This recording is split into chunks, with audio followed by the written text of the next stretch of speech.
Assalamualaikum warahmatullahi wabarakatuh. Salam sejahtera bagi kita semua. Salam Om Swastiastu, Namo Buddhaya, salam kebajikan. Sebelumnya, perkenalkan, nama saya Muhammad Zainur Rahman dari kelas 4A Daring 1, Program Studi Pendidikan Informatika, Fakultas Ilmu Pendidikan Universitas Trunajaya Madura dengan NIM 20063110001. Video ini saya buat untuk menyelesaikan penugasan mata kuliah pemrograman web dengan materi yakni pengantar pemrograman berbasis web. Adapun dosen pengampu pada mata kuliah pemrograman web di sini yaitu Bapak Muhammad Afif Effendi Eskom MT. Pada materi kali ini terdapat beberapa topik yang akan saya bahas, diantaranya yang pertama tentang internet, yang kedua tentang www atau www, yang ketiga tentang protokol, yang keempat tentang protokol transfer, yang kelima tentang URL, yang keenam tentang DNS, yang ketujuh tentang web browser, yang kedelapan tentang homepage, dan yang terakhir yaitu server dan klien. Untuk mempersingkat waktu, di sini saya akan menjelaskan topik yang pertama yaitu internet.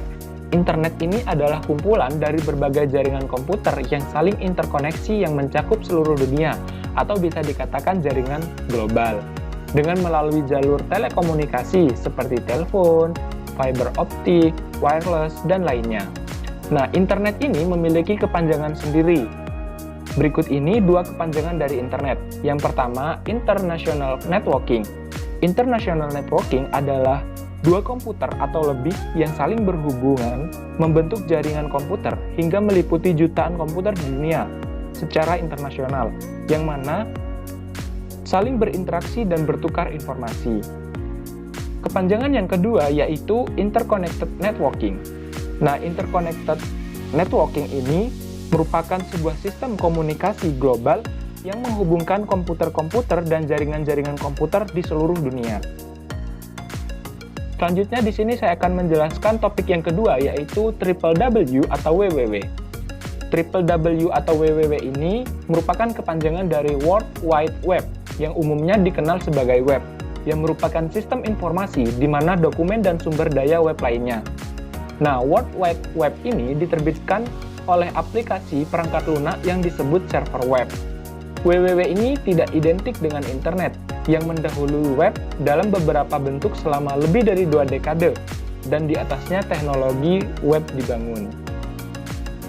Selanjutnya di sini saya akan menjelaskan topik yang ketiga yaitu protokol.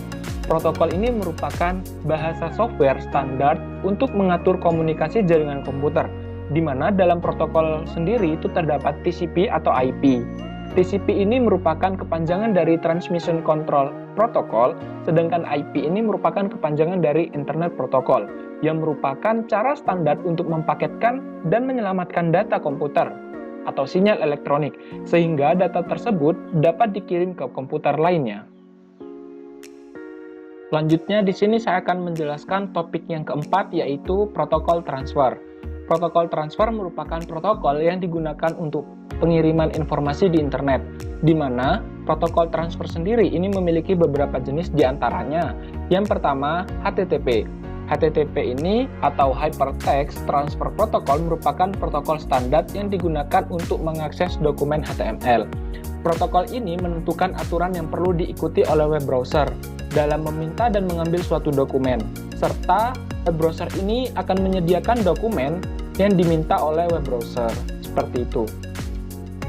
Selanjutnya, jenis protokol transfer yang kedua yaitu FTP atau File Transfer Protocol, di mana FTP ini digunakan untuk mentransfer file dalam format teks atau binary dalam suatu server komputer di internet.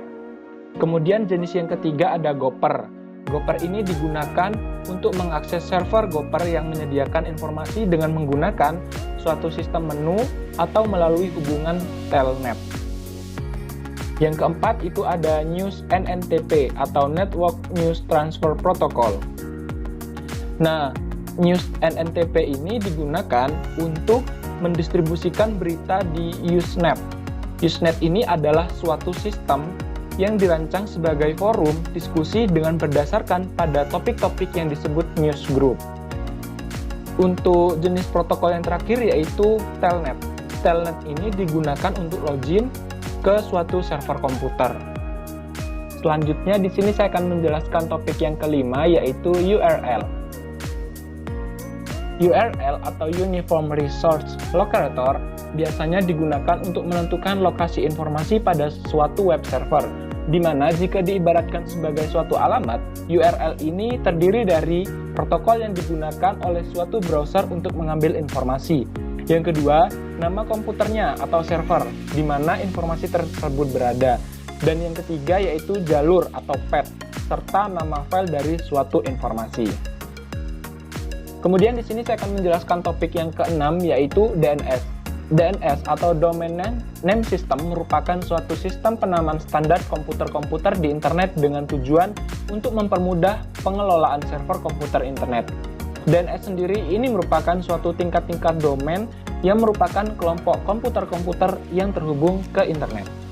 Selanjutnya, di sini saya akan menjelaskan topik yang ketujuh, yaitu web browser.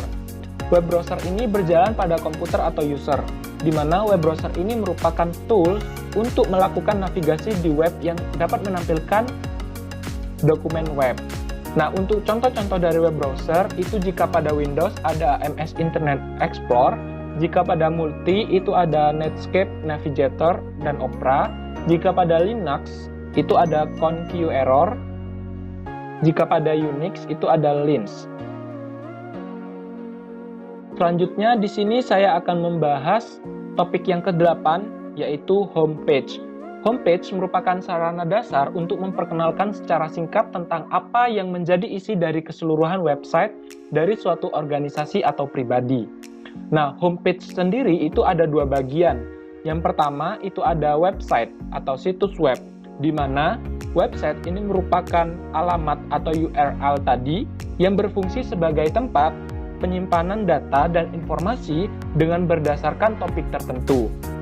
Bagian yang kedua yaitu ada web page atau halaman web, di mana web page ini merupakan halaman khusus dari situs web tertentu yang tersimpan dalam bentuk file. Nah, dalam web page ini tersimpan berbagai informasi dan link yang menghubungkan suatu informasi ke informasi lain, baik itu dalam page yang sama ataupun web page lain pada website yang berbeda. Selanjutnya, di sini saya akan menjelaskan topik yang terakhir, yaitu server dan klien. Untuk server dan klien ini merupakan dua kata yang berbeda ya. Di sini, server sendiri ini berfungsi sebagai penyedia berbagai layanan termasuk web, di mana layanan webnya ini ditangani oleh sebuah aplikasi yang bernama web server. Sedangkan kliennya ini bertugas mengakses informasi yang disediakan oleh server.